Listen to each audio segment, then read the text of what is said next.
Algumas pessoas negam o nascimento de Jesus. O que a Bíblia fala sobre isso? Como podemos combater esses falsos ensinos? Esse é o tema de hoje do nosso programa EBD Comentado Online, edição Adultos. No ar. Programa EBD Comentada Online, edição Adultos. Apresentação: Pastor Mário Luna. A paz do Senhor, sejam bem-vindos a mais um programa da EBD Comentado Online, edição Adultos. Eu sou o Pastor Mário Luna, é com alegria e satisfação que eu recebo você aqui para mais uma programação. Se você está chegando pela primeira vez, você é muito bem-vindo, muito bem-vinda. O programa EBD Comentado Online tem como objetivo, nesse caso, ajudar professores a preparar suas aulas, também proporcionar aquelas pessoas que não poderão estar em classe nessa data, poder assistir e participar da aula, e para aqueles que querem aprender um pouco mais sobre a palavra de Deus. Quero dizer também que é um programa onde eu falo da lição, eu explico a lição do início até o final. Um programa que tem oração, tem louvor e tem outras coisas que acontecem durante a programação. Então, para darmos prosseguimento ao nosso programa, eu quero fazer uma oração.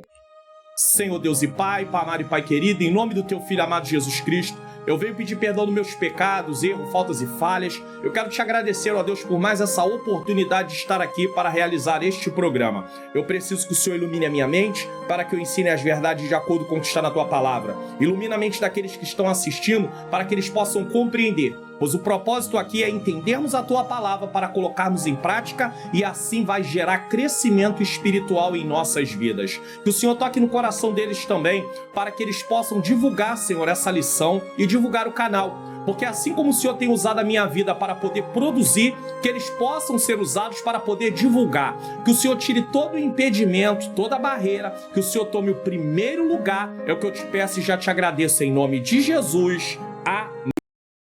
Olá, povo de Deus! Mais uma semana, a paz do Senhor para vocês. Que bom poder estar mais uma semana, mais essa semana aqui com vocês, para adorarmos ao nosso Deus, render louvores a Ele. Nesse cenário novo que eu peguei emprestado, privilégio, o pastor Mário Luna me emprestou, gente, o cenário dele. Que honra para mim! Vocês conhecem muito bem esse cenário, né? E eu estou muito feliz por estar gravando aqui nesse cenário, que é muito mais bonito. Glória a Deus. Mas eu estava feliz também gravando lá no meu cenário, mas esse cenário aqui é melhor por causa da câmera, por causa do microfone, né? Fica melhor assim, né? Fica melhor para mim, fica melhor para vocês também, com certeza. Então vamos adorar a Deus, porque foi para isso que eu estou aqui, foi para isso que eu vim, né? Vamos adorar a Deus com o louvor sugerido dessa semana, 139, que tem por título Jesus, meu eterno Redentor. Vamos louvar a primeira estrofe, o coro, aí depois a quarta estrofe mais o coro. Amém? Glória a Deus. Vamos lá, então. Já o Filho de Deus é descido do céu, a obra perfeita na cruz consumou, e ali sua carne rasgada qual véu, vivo caminho para o céu nos consagrou. Jesus é meu eterno Redentor, por teu sangue já remido estou. Deu-me paz, poder consolador, vivo contente, pois Ele me amou. Bem alegre busquemos a pátria de amor, a qual Deus no céu para nós preparou, onde sempre veremos o nosso Senhor, Cristo Jesus, que do mal nos libertou. Jesus é meu eterno Redentor, por teu sangue já remido estou. Deu-me paz, poder consolador, vivo contente, pois Ele me amou. Glória a Deus, porque Ele nos amou, Ele nos ama. Louvado seja o nome do Senhor por isso. E que Deus continue te abençoando. Obrigada mais uma vez pelo carinho de vocês, porque eu sei que teve muitas pessoas lá perguntando por mim, e eu fico muito feliz por vocês terem sentido a minha falta. Estou de volta, glória a Deus por isso. Uma ótima aula para vocês, que Deus continue abençoando abundantemente a vida de vocês. Orem por nós, porque nós precisamos, e até a próxima semana, se assim o Senhor nos permitir. Fiquem na paz, que Deus abençoe vocês em nome de Jesus. Amém, Deus seja louvado. Eu quero agradecer mais uma vez a minha menina princesa, minha esposa Ângela Manhãs Luna, pela sua participação aqui no programa, porque é importantíssimo. Então vamos lá agora, primeiro trimestre de 2025, lições bíblicas CPAD adultos, em defesa da fé cristã, combatendo as antigas heresias que se apresentam com nova aparência. São coisas velhas que têm uma nova aparência para tentar nos enganar. E a lição de hoje é a lição de número 3, que será ministrada no dia 19 de janeiro de 2025, com o tema a encarnação do Verbo. Vamos lá? Texto áureo. E o Verbo se fez carne e habitou entre nós, e vimos a sua glória como a glória do unigênito do Pai, cheio de graça e de verdade. João capítulo 1, versículo 14. Esse é o nosso texto áureo. Verdade prática, a vinda do Filho de Deus em forma humana é um fato presenciado por muitas testemunhas, por isso a negação da sua historicidade não se sustenta. Nós não temos como provar que Jesus não veio em forma humana, porque a história relata isso. Leitura bíblica em classe, 1 João capítulo 1, versículo de 1 a 3, capítulo 4, versículo de 1 a 3, e também 2 João, versículo 7, porque 2 João não tem apenas um próprio capítulo, um único capítulo nesse caso, então versículo de número 7. E eu estou deixando como recomendação para vocês esse vídeo aqui. Não ameis o mundo, 1 João 2, do 15 ao 17. Por que o senhor está deixando esse vídeo se a referência bíblica não está paralela à referência da aula? Porque nesse vídeo eu vou tratar do gnosticismo com muito mais detalhes. E vocês vão ver que nós vamos falar do gnosticismo só superficialmente. E é muito importante que você assista esse vídeo. Ele vai ficar lá no final como um vídeo de recomendação, e eu recomendo que você assista esse vídeo. Não deixe de assistir, e assistindo, compartilhe ele para que outras pessoas possam ser alcançadas também em nome de Jesus. Tá aí. Vamos lá. Palavra-chave. Docetismo. Docetismo, tá? Não é doncentismo. Docetismo. É docetismo. Só para você entender. Pastor, o que significa isso? No decorrer da lição nós vamos falar. Propósito da lição: levar os alunos a identificar as heresias que negam a corporeidade de Cristo, veio em forma humana, entender a afirmação apostólica sobre a humanidade e a deidade, o que é deidade? Divindade de Jesus, e reconhecer como essas heresias ainda se manifestam nos dias de hoje, dias atuais. Você pode envolver os alunos inicialmente da seguinte maneira: propõe uma reflexão sobre os ensinamentos que negam a corporeidade e a divindade de Cristo, perguntando aos alunos em quais seitas ou movimentos religiosos contemporâneos dos dias atuais eles já ouviram ou conhecem ensinamentos que distorcem a natureza de Cristo. Estimule-os a pensar em como podemos defender a verdade sobre Jesus frente a essas distorções. É interessante porque talvez alguns crentes digam assim: poxa, mas eu nunca ouvi falar, né, sobre essa questão de negar que Jesus nasceu humanamente falando. Não, nunca ouvi falar sobre isso, nascimento de Jesus. Nunca ouvi falar. Mas eles enfrentavam essa realidade no tempo deles. E nós precisamos estar prontos, porque a cada dia isso pode se intensificar. Isso pode aumentar, porque a ideia é desacreditar o que a Bíblia diz. Então nós temos que estar preparados. A estrutura da lição. Como é que a lição foi desenvolvida? Tópico 1. Heresias que negam a corporeidade de Cristo. Vai tratar dessas heresias. Tópico 2. A afirmação apostólica da corporeidade de Jesus. O que os apóstolos falavam sobre isso? Tópico 3. Como essas heresias se revelam hoje. Como é que elas são apresentadas? No tópico 1, o que é docetismo. 2. O que docetas ensinam sobre Jesus. Tá? Quem são os docetas? Os que defendem o docetismo, ensinam o docetismo. 3. O que os principais docetas diziam sobre Jesus? Havia os principais, aqueles que mais se destacaram. No tópico 2, o que era desde o princípio. 2, a reafirmação apostólica. E 3, uma crença herética. E no tópico 3, quanto ao nascimento virginal de Jesus, o que eles falam? Quanto à morte e à ressurreição de Jesus, o que eles falam? E confirmação histórica. Introdução. Na lição passada estudamos sobre o tema Somos Cristãos. A ênfase estava em esclarecer que não somos salvos pelas obras da lei, mas pela graça. Por isso não seguimos os ensinamentos do judaísmo, nem podemos trazer suas práticas para dentro dos nossos cultos. Então eu estou situando você aonde nós paramos. Quem estudou sabe disso, quem não estudou está tendo um pequeno resumo sobre o assunto tratado na lição passada, e se você não assistiu, eu recomendo você assistir. Tendo relembrado isso, podemos prosseguir. Faça isso na sala de aula também, que é importante você centralizar, trazer os alunos para o assunto dali, da onde parou, para continuar, ainda que você não tenha sido professor da semana anterior. Vamos começar a apologética cristológica no presente trimestre com o tema A Encarnação de Jesus, uma doutrina sobre a humanidade de Cristo. Então, ele começou na lição 1 falando sobre as heresias num contexto geral. Depois ele tratou sobre somos cristãos, não seguimos o judaísmo, não vivemos no tempo da lei. Agora ele vai começar uma parte da defesa da fé sobre defender Cristo, no sentido da humanidade de Cristo. Não vai parar só aí não, mas nessa lição sobre a humanidade de Cristo. O mesmo apóstolo João que se empenha em mostrar a deidade, que é a divindade absoluta de Jesus, se preocupa também em enfatizar que Jesus viveu entre nós, participou da natureza humana e teve o corpo físico humano. A presente lição é uma apologia à sua humanidade plena, ou seja, uma defesa, porque tem quem diga que Jesus não nasceu. A teologia sistemática, para você entender aonde nós estudamos sobre cristologia, a teologia sistemática ocupa de agrupar dentro da Bíblia.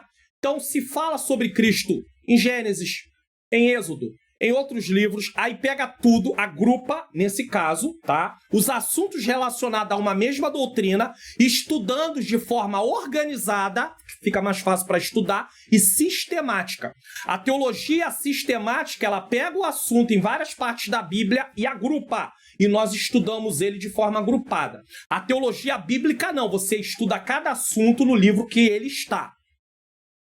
Cristologia é o estudo teológico sobre a pessoa e a obra de Cristo, indo além do aspecto histórico. A análise inclui a humanidade do Logos, união hipostática, que é a união entre as duas naturezas, a natureza terrena e natureza divina, piedade, que é a natureza divina, e ministério messiânico. Abrange nascimento, morte, ressurreição, ascensão e o impacto contínuo de sua mensagem senhorio. Quem já fez seminário sabe que quando estudou cristologia, estudou sobre isso. Se você ainda não fez um seminário, quem sabe no futuro você faça. Definição de encarnação de Cristo. Já que vamos tratar sobre a encarnação, vamos definir o que é isso.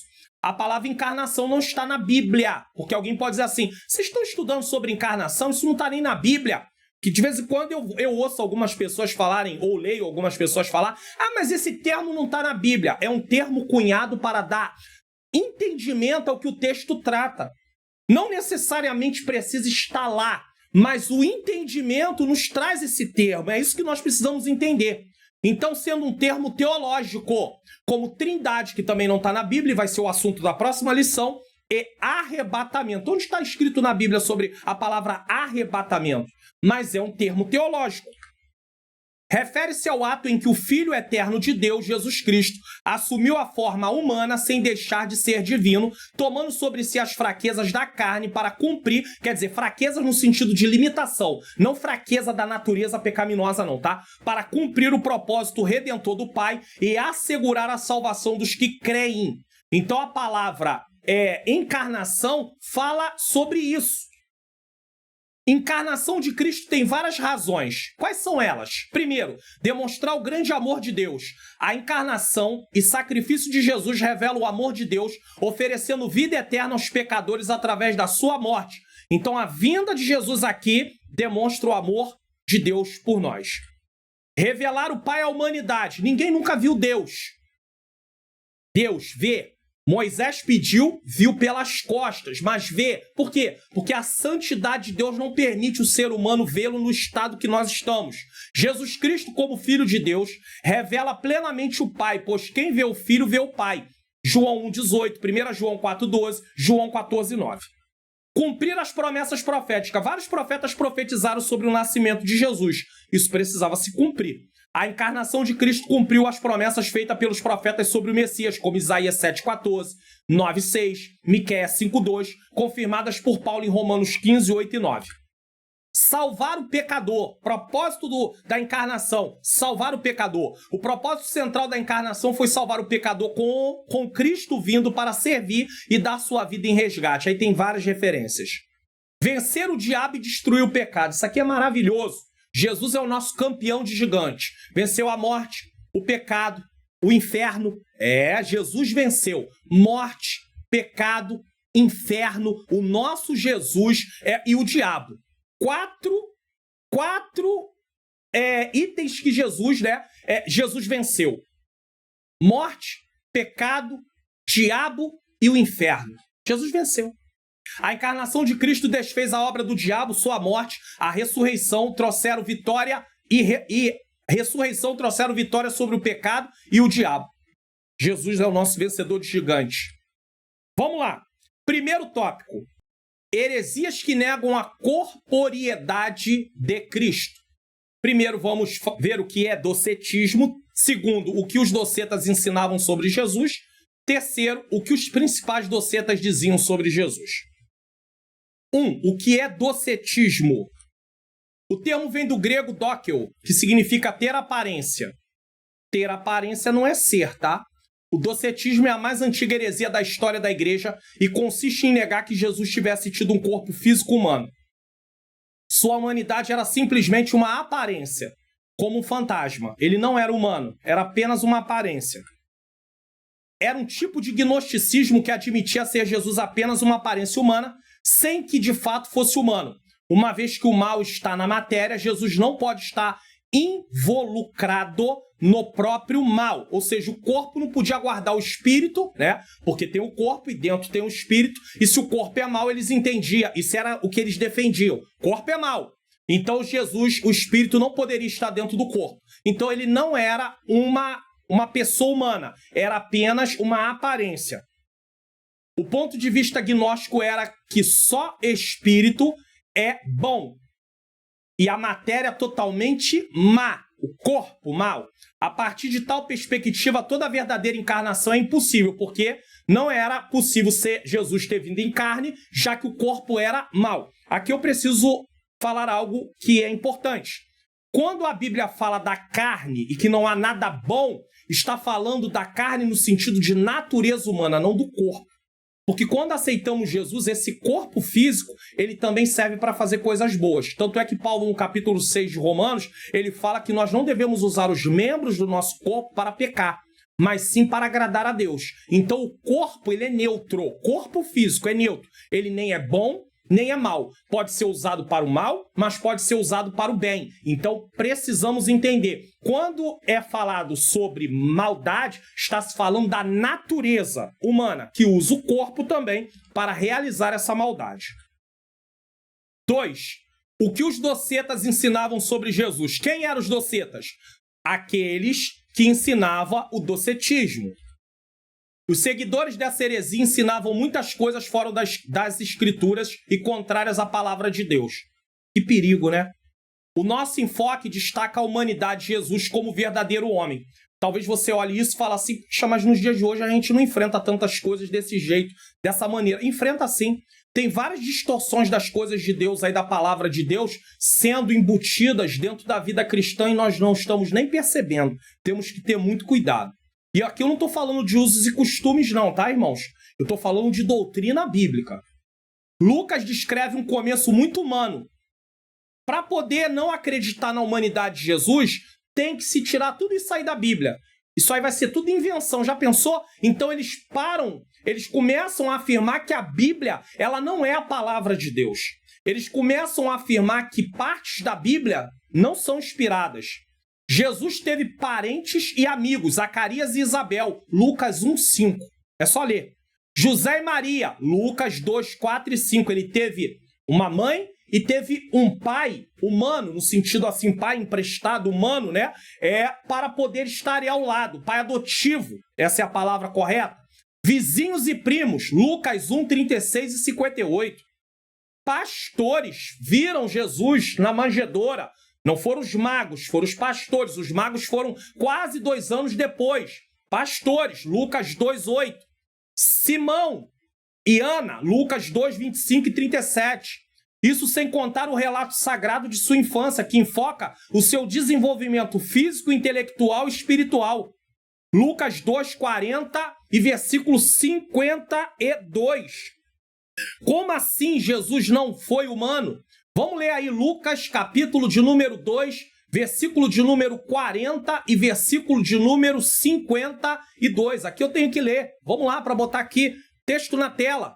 E o menino crescia e se fortalecia em espírito, cheio de sabedoria e graça de Deus, e a graça de Deus estava sobre ele. Como é que ele não nasceu humanamente? Versículo de número 52 diz o seguinte: e crescia Jesus em sabedoria e em estatura, e em graça para com Deus e os homens. Que história é essa? Que Jesus não nasceu como homem, que era só uma aparência? Como aceitar os ensinos do docetismo, uma vez que a encarnação de Cristo é uma das doutrinas mais importantes do cristianismo? Os evangelhos são claros quando ensinam que o Deus Filho entrou no tempo, tomando para si a natureza humana, de modo que na pessoa de Jesus Cristo há uma união entre a natureza divina e humana. Então nós vamos falar que Mateus mentiu, Marcos mentiu, Lucas mentiu e João mentiu. E outros apóstolos também mentiram. Paulo fala sobre isso também. Como assim? De acordo com esta doutrina, aquele que é atemporal entrou no templo. A encarnação. Jesus é atemporal, mas ele entrou no tempo. Para Deus não existe passado, presente e futuro. É uma coisa só. Porque o Senhor não está preso ao tempo como nós. Na eternidade, quando estivermos na eternidade, nós não estaremos presos ao tempo. Não vai ter envelhecimento, porque não tem mais tempo. O eterno se fez também finito. O Criador se tornou também criatura. Olha que coisa maravilhosa, humano. Nesse sentido, criatura no sentido humano. 3. O que os principais docetas diziam sobre Jesus? Houve aqueles que se destacaram. Então o que eles diziam?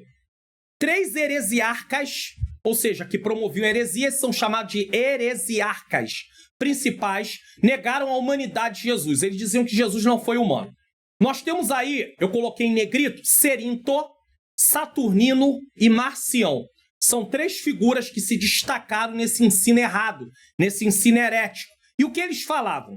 Cerinto rejeitava o nascimento virginal e ensinava o docetismo, sendo contemporâneo de João em Éfeso. Ou seja, ele estava vivendo no mesmo tempo que o apóstolo João. Saturnino, gnóstico sírio, afirmava que Cristo não nasceu nem tinha corpo, apenas aparentava ser humano. Parecia ser, mas não era. Marcião também negava a verdadeira humanidade de Cristo, embora não esteja claro se via seu corpo como mera aparência ou uma substância etérea. O que é isso? Substância etérea? Substância etérea refere-se a uma ideia de que o corpo de Cristo não seria físico e material, mas sim uma natureza imaterial, semelhante a algo espiritual ou celestial. Ou seja, Jesus era visto, mas não poderia ser tocado, porque era algo celestial ou espiritual. Isso não é verdade. Nós vamos ver isso no decorrer da lição. No entanto, a Bíblia declara de maneira direta que Jesus nasceu, mencionando até mesmo o local em Belém da Judéia. Como é que ele não nasceu se tem até o local onde ele nasceu? Mateus 2:1, Lucas 2:11. E época no reinado de César Augusto, para dizer em que época ele nasceu. No reinado de César Augusto, imperador romano. Lucas 2:1. A Bíblia fala também do corpo físico de Jesus. João 2:21. Como é que Jesus não veio em forma humana? A doutrina da encarnação é central para o cristianismo, pois sem a humanidade de Cristo, ele não poderia ser o mediador entre Deus e os homens. Como é que ele ia ser mediador se ele não viesse em forma humana? 1 Timóteo 2,5, porque ele tinha que vencer o pecado na forma humana.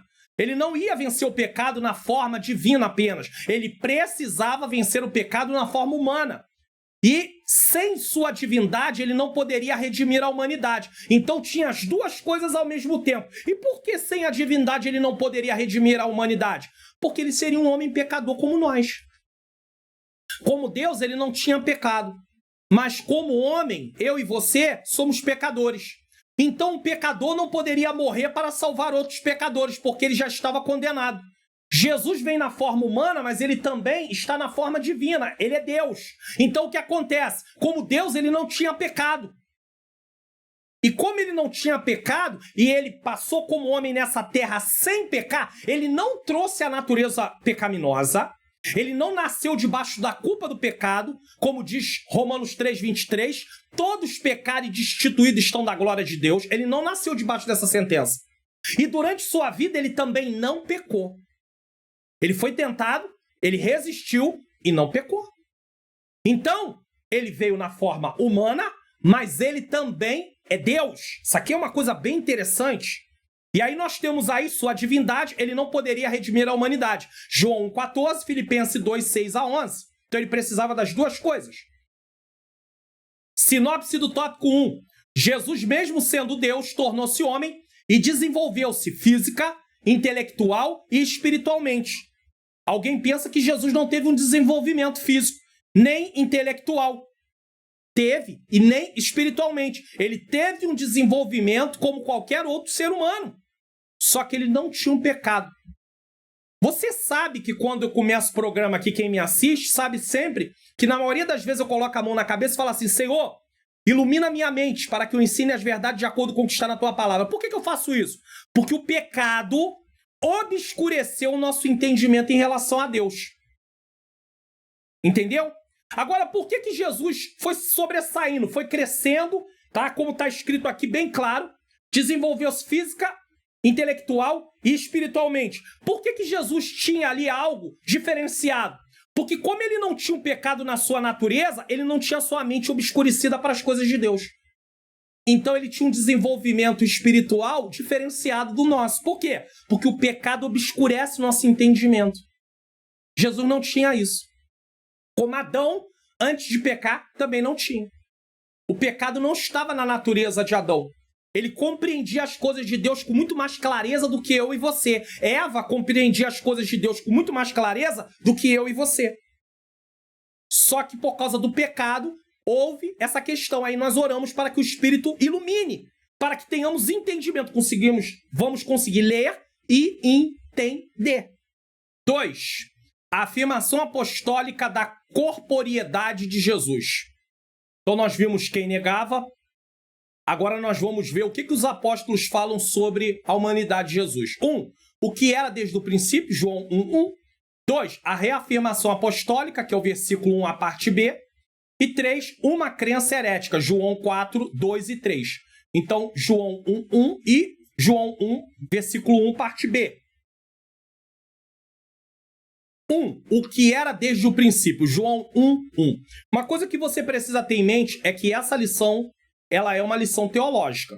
Então não dá para poder ficar inventando. Na verdade, nas outras lições a gente também não inventa, mas eu digo assim, não dá para sair muito, tá? Você vai ver que a maioria dos comentários vão falar sobre a mesma coisa. Pode ampliar um pouquinho mais? Pode, mas não dá, porque já tem uma linha ali traçada. A doutrina é uma linha traçada, tá na Bíblia. Então não dá para você poder fazer algumas aplicações diferenciadas como nos exemplos das histórias da vida das pessoas. Às vezes você tira lições, você consegue enxergar uma lição que uma outra pessoa que vai pregar ou que vai aplicar a lição da escola dominical naquele texto não viu. Você consegue ver. Mas em doutrina, geralmente já está ali fixado. Então não se preocupe com isso não, porque doutrina é assim mesmo. E a lição de hoje é uma lição teológica. Então não tem como fugir não. Que nem a próxima lição, a lição de número 4, é a mesma coisa. Os evangelhos sinóticos são semelhantes, são parecidos. São evangelhos escritos em perspectivas diferentes, tá? Pensa num edifício. O edifício tem 4 partes. Cada parte seja de forma comparativa um evangelho, cada parte, certo? Então, os três se parecem muito. João não, João já é um pouco diferente em relação à forma de escrever, para você compreender. Então, os evangelhos sinóticos, Mateus, Marcos e Lucas, destacam os aspectos humanos de Jesus, enquanto João enfatiza a sua divindade, apresentando uma interpretação mais profunda da sua pessoa. João reitera que o verbo existia desde o princípio, só está em João. João 1:1. Antes da criação, Gênesis 1:1, tá lá, tá? No princípio criou Deus o céu e a terra era sem forma e vazia, e o Espírito do Senhor, né? O Espírito de Deus pairava sobre a face do abismo, né? E disse Deus, aí você já viu as três pessoas da Trindade presente aí, Pai, Filho e Espírito Santo. E destaca que o verbo se faz carne e habitou entre nós, sendo visto pelas pessoas, João 1:14. Os evangelhos sinópticos, tá, focam a humanidade de Jesus, destacando suas ações, ensinamentos, sofrimentos e missão redentora com uma abordagem prática da sua vida terrena. Eles focam mais nessa parte. Já o evangelho de João enfatiza a divindade de Jesus. Os evangelhos, a humanidade. João, a divindade. Não é que João não trate da humanidade, mas ele foca mais na divindade, apresentando como verbo, logos, palavra, existente desde o princípio antes da criação e sendo Deus. João 1:1. Você vê, deixa eu colocar aqui, você pode ver o seguinte, que é uma coisa bem interessante. Vou colocar aqui para você, João 1:1. Quando alguém vai estudar a Bíblia em ordem cronológica, deixa eu colocar aqui, João 1:1. No princípio era o verbo estava com Deus e o verbo era Deus. Como é que eu provo isso? Gênesis 1:1. Quando você vai estudar a Bíblia em ordem, ler a Bíblia em ordem cronológica, quando chega nessa parte, ele vai colocar João 1:1 e Gênesis 1:1. Por quê? Porque é lá no início. Tá aqui, ó. No princípio criou Deus o céu e a terra. É nesse princípio. Não é no princípio de Deus. É no princípio da criação. E João 1:1 diz que o verbo estava presente. O verbo é Deus. E aqui diz que no princípio criou Deus o céu e a terra. Então olha que coisa interessante. Aí, ó, a terra era sem forma e vazia e havia trevas sobre a face do abismo. E o Espírito de Deus. Então você já tem aqui Deus Pai, Deus Espírito Santo, e aqui, ó, e disse Deus, haja luz. E Deus Filho. Haja. O haja é a palavra. Onde está a palavra? Acabei de mostrar para vocês. João 1:1. Novamente aqui, ó. No princípio era o verbo estava com Deus e o verbo era Deus. Haja é o verbo. Coisa linda, né? Só que nós não estamos estudando a matéria para se aprofundar nessa parte aqui. Então vamos prosseguir. João também afirma que o verbo se fez carne, ou seja, a encarnação de Cristo, destacando a união das naturezas divina e humana de Jesus, o que é chamado de união hipostática na teologia. Quando você ouvir assim, união hipostática é a união da natureza divina e humana de Jesus na mesma pessoa. As duas coisas numa só. São duas naturezas, mas unidas na mesma pessoa, no mesmo corpo. Tá? João 1:14. O evangelho de João, portanto, é essencial para compreender a teologia cristológica e o significado da encarnação de Jesus como Deus em carne. 2. A reafirmação apostólica. Versículo 1, parte B. O apóstolo João, em 1 João, que Jesus foi... O apóstolo reafirma em 1 João que Jesus foi visto, contemplado e tocado pelos discípulos, enfatizando a realidade da encarnação. João diz que ele foi visto e foi tocado. Ele destaca... Isso aqui está em 1 João. Deixa eu colocar aqui essa parte. Deixa eu colocar aqui 1 João, capítulo 1, versículo 1. Que é importante. Deixa eu colocar aqui, ó. O que era desde o princípio, o que vimos com nossos olhos e o que temos contemplado, e as nossas mãos tocaram da palavra da vida. E as nossas mãos tocaram da palavra da vida. Então, João está tratando disso aqui, tá? Em relação aqui ao versículo 1, parte B, é da primeira epístola, não é do evangelho não, tá? Ele destaca que Jesus veio em carne, podendo ser tocado por aqueles que conviviam com ele. João 20:27. A menção de Pilatos no credo dos apóstolos, ou seja, quando os apóstolos colocam Pilatos ali, relata que Pilatos estava ali, localiza Jesus em eventos históricos. Se Pilatos foi uma pessoa histórica, Jesus também foi. Confirmando que ele é uma figura real da história. Romanos 1:3. Deixa eu ler com vocês. João 20:27. João 20:27 diz o seguinte. João, capítulo 20, versículo 27. Diz o seguinte. É a parte de Tomé, né? Você sabe, Tomé não creu. Depois disse a Tomé: põe aqui o teu dedo e vê as minhas mãos. Chega a tua mão e põe no meu lado. Não seja incrédulo, mas crente. Ou seja, creia. A incredulidade nos impossibilita de várias coisas. Várias coisas. Entre elas de desfrutar de verdades espirituais. Porque tem incredulidade. A reafirmação de João em sua primeira carta reforça que Jesus Cristo foi uma realidade física e histórica, e não uma visão ou uma ilusão espiritual como o docetismo ensinava. Ele foi realmente visto e tocado pelos apóstolos, evidenciando a sua natureza humana. João deixa isso bem claro na sua primeira epístola. Além disso, em João 20:27, o apóstolo João relata o episódio de Tomé, que duvidava da ressurreição de Jesus até ser convidado por Jesus a tocá-lo. Nós já lemos. Isso enfatiza a realidade corpórea de Jesus após sua ressurreição, demonstrando que ele não foi um espírito ou uma mera aparência, mas alguém com um corpo real, tangível e imortal. Porque quando Jesus fala para Tomé, me toca, como é que você vai tocar num espírito? É impossível. Então, isso prova que Jesus estava em corpo ali também. Da mesma maneira que ele estava em corpo antes da sua morte. Isso é óbvio. Romanos 1:3, Paulo faz a referência à humanidade de Jesus dizendo, acerca de seu filho que nasceu da descendência de Davi, segundo a carne. Ou seja, Jesus nasceu humanamente. Houve um nascimento humano. Isso reafirma a realidade histórica de Jesus, confirmando que ele nasceu como homem, conforme as promessas do Antigo Testamento, e que sua vida e ministério ocorreram em uma realidade histórica concreta. Isso quer dizer que Deus cumpriu a palavra dos profetas. Olha o que diz Isaías capítulo 7, versículo 14.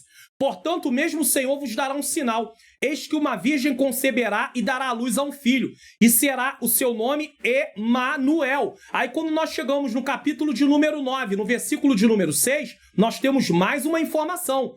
Porque o menino nos nasceu, um filho se nos deu, e o principado está sobre os seus ombros. E o seu nome será Maravilhoso, Conselheiro, Deus forte, Pai da eternidade e Príncipe da paz. Se nós avançarmos um pouquinho mais, nós encontramos no livro de Miqueias, no capítulo de número 5, no versículo de número 2, a seguinte informação. E tu, Belém, Efrata, posto que pequena entre milhares de Judá, de ti me sairá o que será Senhor em Israel, e cujo origem são desde os tempos antigos, desde os dias da eternidade. Ou seja, o Senhor o Deus planejou a vinda do seu filho antes da criação do mundo. Antes da criação do mundo, como Apocalipse 13:8 fala sobre isso. Então, irmãos, não tem como negar, contestar a humanidade de Jesus, mas eles querem contestar. Aí nós estamos mostrando na Bíblia que isso não é verdade. E o que não é verdade? Suas heresias. 3. Uma crença herética. Aqui, ó, 1 João 4, 2 e 3. João viveu seus últimos dias em Éfeso, cidade de Cerinto. O tal lá, um dos três. Cerinto, Saturnino e Marcião, o defensor do docetismo. Durante essa época, essa heresia se espalhava entre os cristãos, o que levou João a esclarecer que quem nega que Jesus veio em carne não é de Deus. João 4:3. A negação da encarnação de Cristo implica negar sua morte e ressurreição. Se ele não nasceu, ele não morreu. Se ele não morreu, ele não ressuscitou. O que compromete a esperança da salvação. E eu já vou falar sobre isso. Por isso, João foi firme contra os docetas, chamando-os de enganadores, em 2ª carta a João, versículo 7. A afirmação de que Jesus não veio em carne, como defendiam os docetas, significa negar a realidade da encarnação, que é a crença de que Deus, em Cristo, se fez verdadeiramente humano e habitou entre nós. João 1,14, que é o nosso textuário da nossa lição. Para os docetas, Jesus não teria tido um corpo físico real, como nós já falamos. mas apenas uma aparência humana, o que implicava que ele não teria de fato sofrido na cruz, nem morrido por nossos pecados. Olha que absurdo! Se ele não era humano, ele não poderia ter sofrido. Então ele não nasceu, ele não morreu e nem ressuscitou. E o que eu estou fazendo aqui e você? Isso afetava diretamente a redenção oferecida por Cristo. Então eles rejeitavam o que a palavra ensina. Se Jesus não tivesse um corpo real, ele não teria podido sofrer e morrer por nós, o que comprometeria a salvação que ele conquistou na cruz. Quem conquistou a salvação foi Jesus, não foi eu nem você. É por isso que a salvação não é por obras. A salvação é pela graça, através da graça, e nós recebemos pela fé. A fé é o braço que se estende para receber a salvação de uma forma comparativa. Quem conquistou a salvação foi Jesus. Você já ouviu, às vezes, alguém, por falta de conhecimento, de entendimento, irmão, vem para o culto para você conquistar a sua salvação, granjear a sua salvação. Não. Você não conquista a salvação, você recebe salvação. O que você faz é viver como um salvo. Você não faz para ser, você faz porque você é. Entenda isso aí é uma coisa muito simples. Basta você fazer algumas comparações com a vida humana. Você não vai se comportar como funcionário de uma empresa sem ser. Você só se comporta depois que você se torna um funcionário. Você se tornou um funcionário, agora você se comporta como funcionário. Você se tornou um filho de Deus, você agora se comporta como filho de Deus. Então você não faz para ser, você faz porque você é. O Senhor te declara filho através de você ter aceitado Jesus como Senhor e Salvador. Me declara filho através de eu ter aceitado Jesus como Senhor e Salvador. Já que eu obedeci a palavra de Deus aceitando Jesus, agora eu sou filho. E como filho eu tenho que me comportar como filho.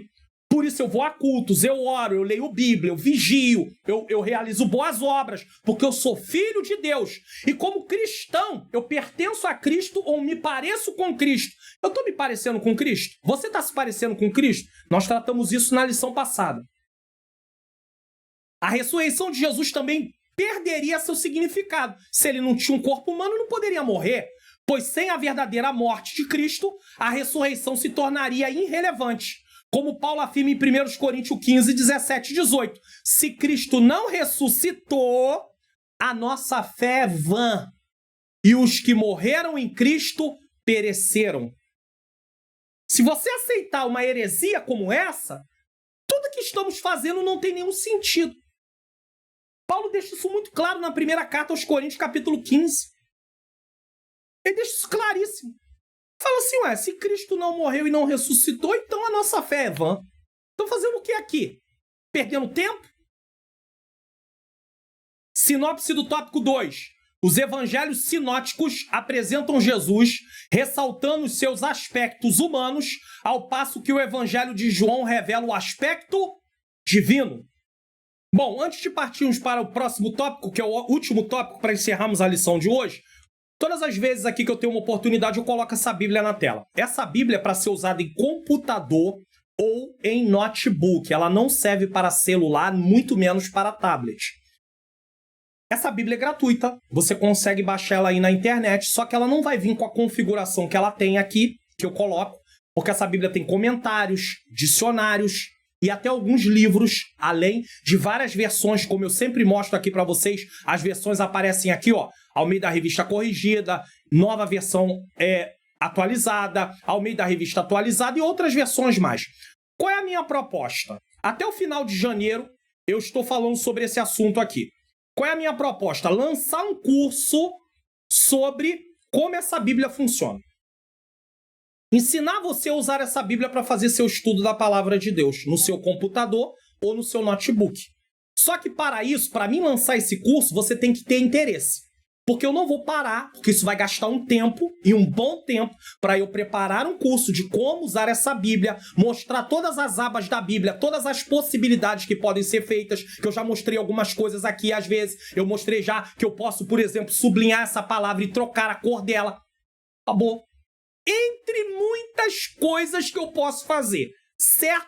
Então, o que você precisa fazer? Se você quiser entrar na lista de espera para ver se vai ser ou não lançado o curso, porque você vai entrar na lista, eu vou ver se tem um número de pessoas, e aonde está essa lista? Está na descrição dessa aula. Só que eu vou mostrar para você agora aqui aonde está a lista de uma forma melhor para você poder compreender como você vai fazer. Então, uma vez que você está aí na lição, eu estou mostrando aqui uma outra lição, que é a lição 2, mas você vai estar aqui nessa lição de número 3, você vai descer, vai vir aqui na descrição, vai clicar na palavra mais para abrir, e aqui tem aqui o primeiro link, ó, lista de espera.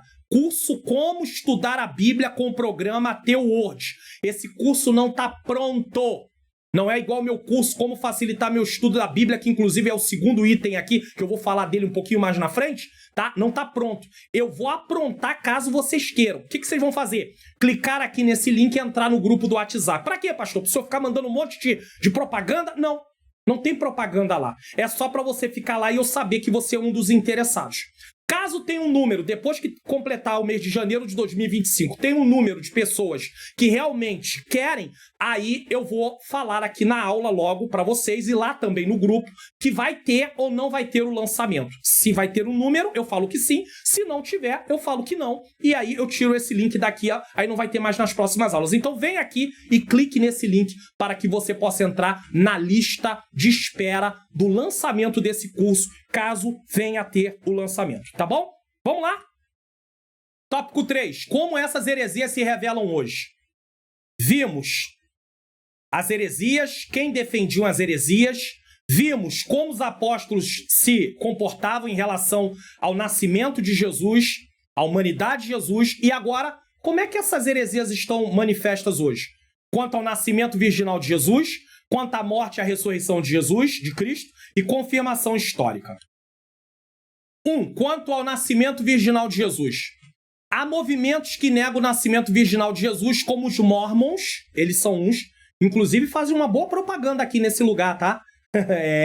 Nessa plataforma aqui, de vez em quando você tem aí um vídeo anunciando para você poder pegar algum conteúdo. Fique de olho, tá? Então, presta atenção. Há movimentos que negam o nascimento virginal de Jesus, como os Mormons, a Igreja da Unificação e a Igreja da Unificação, que aí é uma outra, e ensinam que ele não foi gerado pelo Espírito Santo. Negar a concepção e o nascimento virginal de Jesus é uma das marcas desses movimentos. Eles negam. É um ensino moderno de Cerinto, um dos defensores do docetismo, o principal, inclusive, e seus seguidores. A Bíblia anuncia de antemão a concepção e o nascimento virginal de Jesus desde o Antigo Testamento. Já li com vocês, Isaías 7,14. E seu cumprimento histórico no Novo Testamento. Jesus foi gerado pelo Espírito Santo, está em Mateus 1, 18 e 20. O anjo Gabriel disse a Maria, descerá sobre ti o Espírito Santo e a virtude do Altíssimo te cobrirá com a sua sombra. Lucas 1, 35. É fato. Em relação ao fundador dos Mormons, Joseph Smith, tá? Cedo encontrou quem o aceitasse como profeta. Irmãos, toda novidade tem sempre quem vai atrás. Infelizmente, no meio cristão, até no meio pentecostal, de vez em quando nasce aí umas novidades, surge umas novidades, tem gente que vai atrás.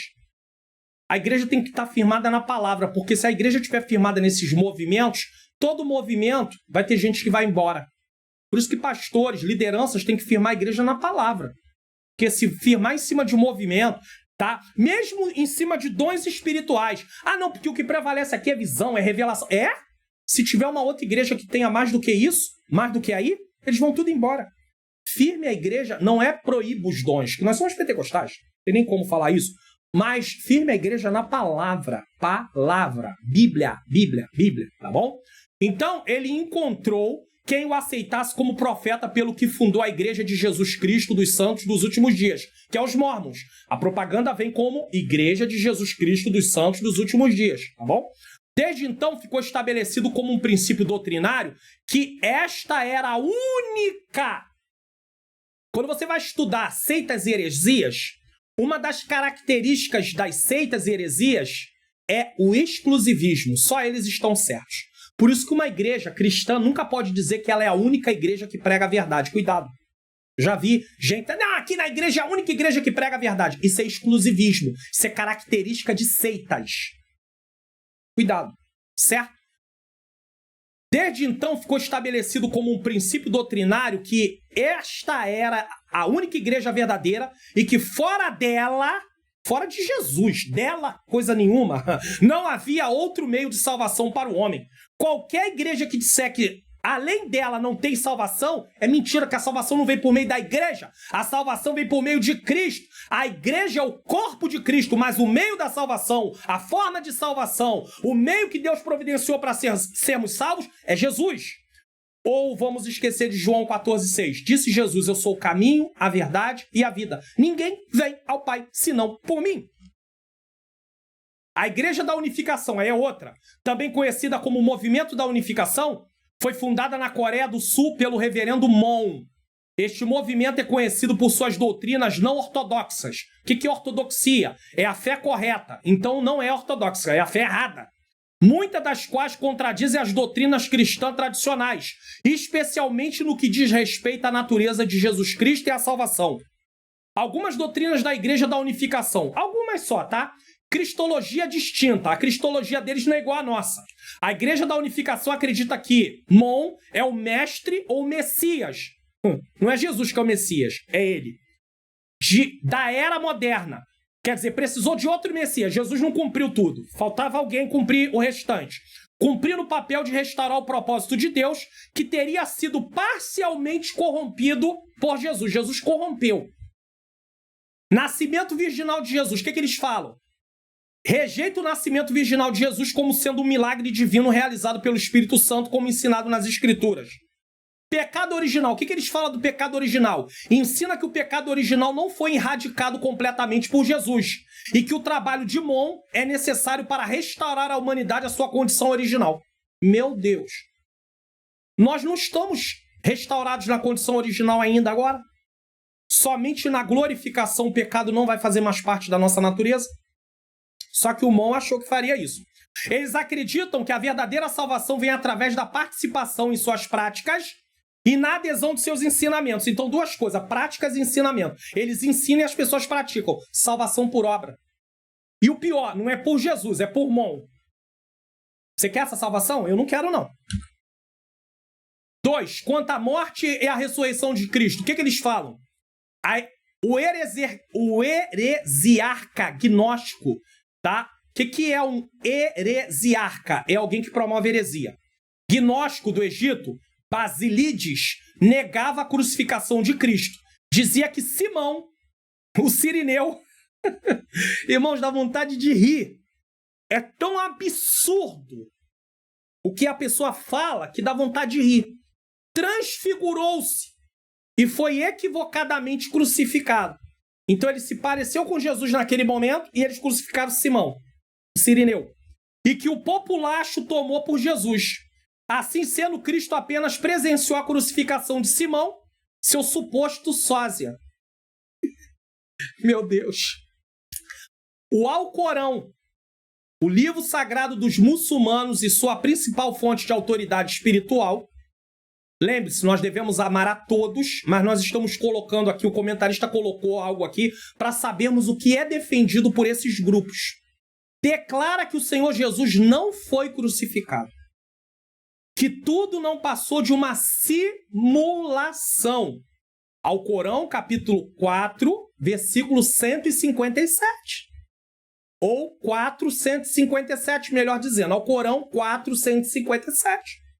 Se você tiver acesso ao Alcorão, você vai ver que lá está escrito isso. Como assim? Uma simulação.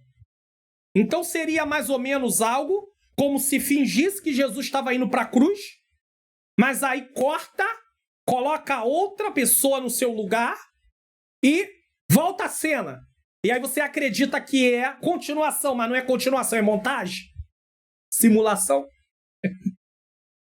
Nas notas explicativas de rodapé nas edições do Alcorão, que tem notas explicativas, igual as Bíblias de estudo, não tem as notas explicativas que não são inspiradas, mas estão ali para explicar o texto? A mesma coisa o Alcorão tem. Eles afirmam que um sósia de Jesus foi levado à cruz. Jesus sai, entra o sósia. Parece até os filmes, né? Tem o dublê. Aí o dublê faz a cena que o ator principal não pode fazer. Aí ele faz a cena. É o dublê. Isso se parece com a ideia de Basílides. Basílides que falava isso. Essa doutrina contraria todo o pensamento bíblico e os fatos históricos. Jesus nasceu? Sim. O texto da Bíblia mostra e inclusive fala dele com outras figuras que existiram, como Pilatos, como César Augusto, como outros mais. A Bíblia ensina que Jesus morreu e ressuscitou dentre os mortos. 1 Coríntios capítulo 15, versículo 3 e 4. 3. Confirmação histórica. A confirmação bíblica e histórica da morte de Jesus é fato incontestável. Não tem como contestar. Historiadores não cristãos, agora os não cristãos, judeus e romanos atestaram a morte de Jesus. Flávio Josefo, historiador judeu, veja que Flávio Josefo não era um teólogo. Ele está relatando, ele é um historiador. Você vai, às vezes, consultar alguma obra de Flávio Josefo, mas consulte também o que, se ele vai falar na parte que entra em teologia, em explicação de doutrina, em explicação de acontecimentos bíblicos, o que os comentários e o que a própria Bíblia fala, tá? Disse, o que ele disse? Acusaram-no perante Pilatos e este ordenou que o crucificasse. Flávio Josefo. Não era cristão, era judeu. Os que o haviam amado durante a sua vida não o abandonaram depois da morte. O historiador romano Tácito. Agora é um historiador romano, não é cristão, não. 55 a 117 depois de Cristo. Escreveu, aquele de quem levaram o nome, Cristo foi executado no reinado de Tibério, pelo procurador Pôncio Pilatos. Isso é fato, irmão, isso é história. Está relatado. Como é que você sabe que o Brasil foi descoberto no ano que foi descoberto? Ah, o Brasil foi descoberto por Pedro Álvares Cabral em 1500. Como é que você sabe? História. A Bíblia declara que Jesus, depois de ter padecido, se apresentou vivo, com muitas e infalíveis provas. Está em Atos 1:3. Aí, tudo isso desemboca, sabe aonde? Na teologia liberal. Por quê? Cristianismo liberal trata a Bíblia como um livro humano, de grande percepção e sabedoria espiritual, mas que não é divinamente inspirado nem singularmente normativo. Ou seja, não é inspirado por Deus, nem serve como norma, de regra, de fé e conduta para a igreja. Os cristãos liberais são, no entanto, extremamente relutantes em falar sobre a autoridade da Bíblia. E isso os deixa sem uma fonte ou uma norma objetiva para as crenças e doutrinas cristãs. Deixa eu explicar uma coisa aqui sobre essa questão de teologia liberal. Tem muitos teólogos liberais dentro de seminários e faculdades. Sim, tem. Não são todas as faculdades cristãs, nem muito menos todos os seminários, mas de vez em quando aparece algum. Agora, deixa eu falar uma coisa para vocês. Sabe como vocês escapam disso? Aí alguém vai dizer, não fazendo seminário, não fazendo faculdade teológica. Não. Sabe como é que se escapa disso? Sendo aluno da escola dominical, frequentando escola dominical com a intenção de ouvir e praticar. E também indo para o culto de ensino da palavra. E começando, às vezes, a fazer um curso básico de teologia dentro da igreja. Uma igreja séria, uma igreja que tem um curso sério, reconhecido, por exemplo, pela convenção, pela CGADB, ou outro lugar, mas que seja algo sério, básico.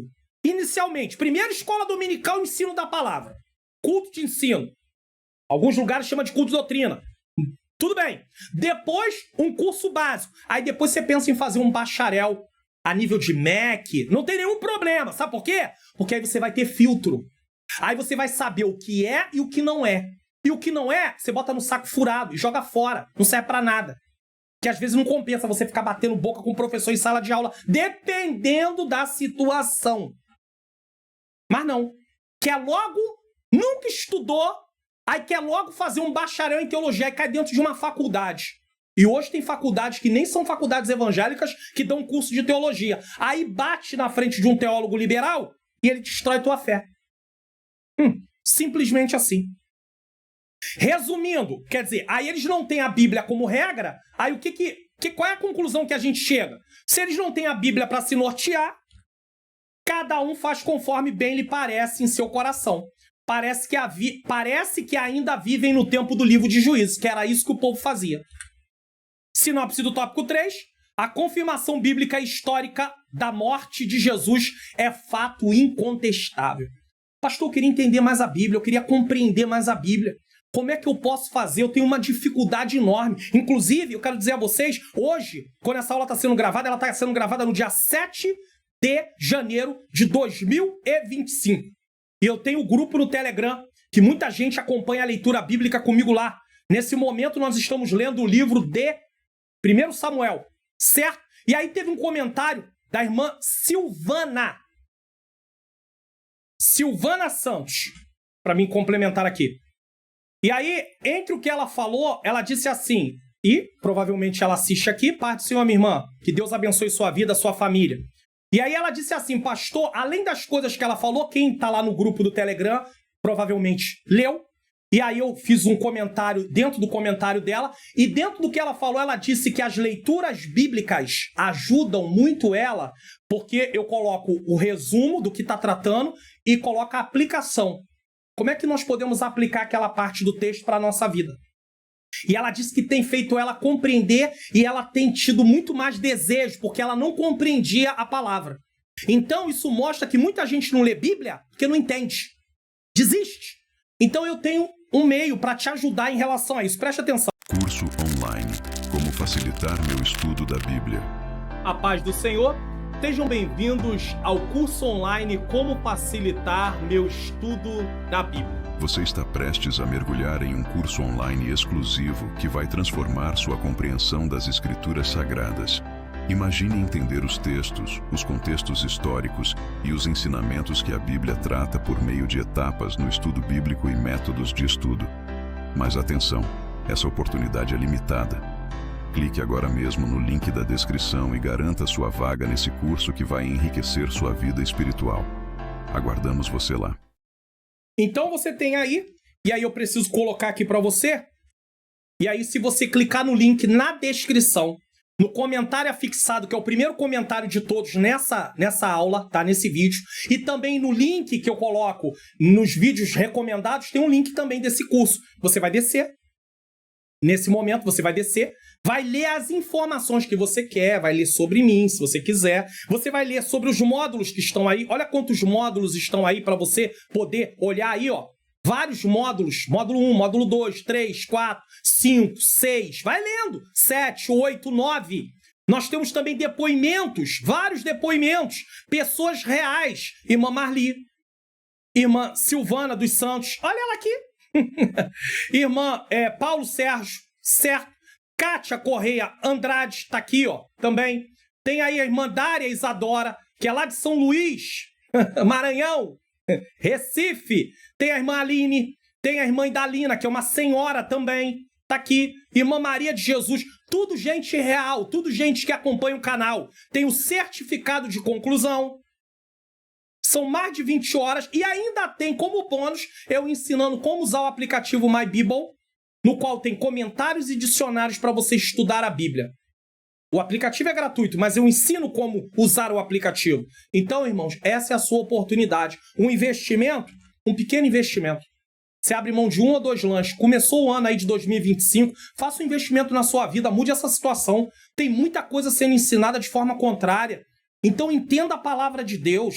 Então eu deixo para você aí esse conselho, essa palavra, link na descrição, comentário fixado e nos vídeos de recomendação. Adquira, porque vai ter uma mudança na sua vida, tá? Conclusão. O combate contra o docetismo e outras heresias relacionadas à natureza de Cristo foi essencial para manter a integridade do Evangelho. A doutrina da encarnação é fundamental, pois sem ela não há salvação. Jesus não nasceu, Jesus não sofreu, Jesus não morreu e nem ressuscitou, porque se ele não veio como homem, não teve nada disso. Como João ensinou, a verdadeira fé cristã reconhece Jesus como plenamente Deus e plenamente homem em sua carne. Ele veio ao mundo para nos redimir. Para a salvação é imprescindível crer que ele morreu por nossos pecados e ressuscitou para a nossa justificação. Morreu para o pecado e ressuscitou para sermos justificados. Romanos 4, 25. E antes de anunciar o que iremos estudar na próxima lição, eu quero fazer uma última recomendação para você. Tem sido bom, está sendo proveitoso esses slides que aparecem aqui. eu tenho um plano, certo, com esses slides igualzinho está aqui. Tem o plano básico, que é um plano onde você vai ter o comentário para você poder, o que está aí na tela, você tem em forma de PDF para você imprimir, e também tem na forma de slides. O básico é em PDF, então o comentário é sempre em PDF, mas o slide é em PDF no básico, você não tem como modificar, não tem como editar. Mas tem o plano Plus, que você pode receber também o comentário em PowerPoint. Você pode tirar a tela, você pode colocar, você pode acrescentar, fica a seu critério. Pastor, como é isso? Tá aí, ó. Quando você clicar, o link tá na descrição. É só você clicar na descrição, vai passar lá pelo link que eu já mostrei da lista de espera, o meu curso Como Facilitar o Estudo da Bíblia, e aí vai ter o link da EBD, tá? Adultos, e tem o link de jovens. Cuidado para você não clicar no de jovens se você é adulto. Cuidado para você não clicar no adulto se você é jovem, é claro, né? Então são aulas diferentes. Então, por favor, tá bom? Então, o material de apoio é o comentário em forma de PDF do que está na tela e também os slides. Clique, link na descrição e no comentário afixado. Aí você vai vir para essa tela e você vai poder descer e escolher o plano que melhor te agrada. Fica a seu critério. Se você quer assinar plano mensal, se você quer assinar plano trimestral, se você quer assinar plano semestral, se você quer o plano Plus, se você quer o plano básico, fica a seu critério. Dessa página, leia tudo, inclusive lá no final da página, eu tiro dúvidas, tá aí, ó. Perguntas do tipo: quais são os diferenciais entre os planos básicos e Plus? Eu respondo. Quais as formas de pagamento? Eu respondo. Posso acessar os materiais imediatamente após a compra? Eu respondo. Os materiais são compatíveis com quais lições da CPAD? Eu respondo. Qual é a vantagem de adquirir o plano semestral em vez do plano mensal? Também respondo. E o material pode ser adequado para outros públicos além da escola dominical? É claro! Você pode usar para outra coisa, se você quiser também, não tem nenhum problema. Então, adquira. Link na descrição e no comentário afixado. Vamos conferir o que iremos estudar na próxima lição? Lição de número 4, 26 de janeiro de 2025. Deus é triuno. E aí vamos falar sobre a Trindade. E aí tem gente que não aceita a Trindade. Contesta a Trindade. Vamos aprender. Contatos para convites, fique à vontade. Tem aí o nosso telefone, tanto eu como a minha menina princesa, minha esposa Ângela Manhãs Luna. Na verdade, se você me convidar, ela vai comigo, não tem jeito. Se você convidar ela, eu vou com ela. Então, a gente está sempre junto, isso não vai ter jeito. Mas ela louva, adora, e eu prego, ensino, enfim. Estamos aí para a obra do Senhor. E aconselho também, se assim for necessário. Vamos orar. Eu quero agradecer a você que ficou até aqui. Eu necessito da sua oração, ela também necessita. Nós necessitamos, família, filhos, netos, de modo geral, família de modo geral, precisamos de muita oração. Estamos dentro de uma batalha realizando a obra do Senhor e precisamos muito de oração. Vamos orar. Senhor Deus e Pai, quero te agradecer por mais uma aula. Aplica as verdades, Senhor, que nós aprendemos aos nossos corações e que possamos praticar e também ter no nosso coração o entendimento de como é precioso o Teu Filho Jesus Cristo ter nascido. Ah, Senhor, o nascimento de Jesus. Aí tem quem é contra comemorarmos o nascimento bíblico. Senhor, bíblico, é contra, mesmo no meio cristão. Eu não estou aqui, Senhor, questionando eles. Mas, Senhor, tem seitas que falam que Jesus não nasceu. Então nós precisamos comemorar e celebrar o nascimento de Jesus com um intuito bíblico, sim. Eu entrego tudo nas Tuas mãos, Senhor. Toma cada professor, usa ele, usa ela como instrumentos nas Tuas mãos. Que eles sejam, Senhor, capacitados a fazer a Tua obra, o Teu querer, a Tua vontade. É o que eu te peço e já te agradeço. Em nome de Jesus. Amém. Que coisa linda. Durante a oração me veio isso. Muitas vezes a gente é contra a celebração do nascimento de Jesus, apesar de não sabermos o dia que ele nasceu. Ah, mas aí tem uma festa paralela. A festa paralela, irmãos, é outra coisa. Se você adere a alguns costumes que não são pecados, aí é com você. Tem um vídeo exclusivo aqui no canal para isso. É pecado comemorar Natal? É só você assistir. Procura. É pecado comemorar Natal e bota Pastor Mário Luna. Vai aparecer pra você. Mas aí tem seitas dizendo que Jesus não nasceu. Já parou pra pensar nisso? Talvez a partir de hoje você mude o seu pensamento em relação a isso. Receba a bênção apostólica. Que o grande amor de Deus, a graça do nosso Senhor e Salvador Jesus Cristo e a doce comunhão do Espírito Santo seja com todos aqueles que aguardam a volta do Senhor. E lembre-se, vídeo de recomendação na próxima tela e todos digam amém!